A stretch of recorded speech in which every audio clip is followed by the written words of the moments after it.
Un peu de terre pour des racines.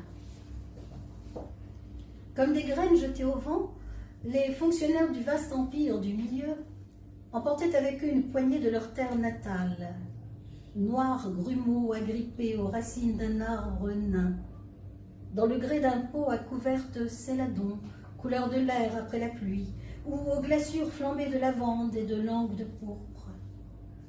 Fragile cosmos portatif, couleur du ciel ou de la terre.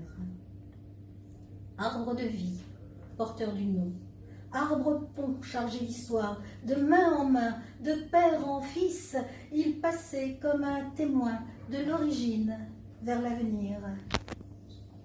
Il suffisait de bien peu de terre autour des racines de l'arbre pour retrouver dans sa changeante feuillaison le babil du pays natal, les brumes du matin, l'odeur du jasmin écrasé sous la langue pour en sucer le miel.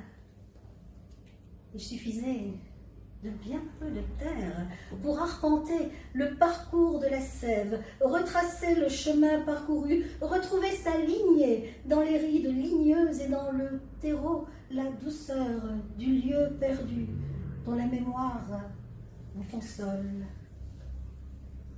Il suffirait de peu de terre aux exilés de notre époque, bannis, déportés, expulsés, émigrés, déplacés, réfugiés, dans le transit d'un camp précaire, dans la babelle de l'oubli, dans le rejet et le déni, sans lieu où poser leur chagrin, sans lieu où implanter leur vie.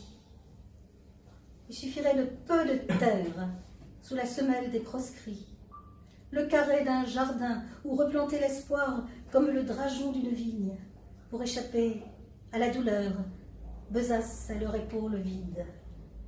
Il suffirait de peu de terre.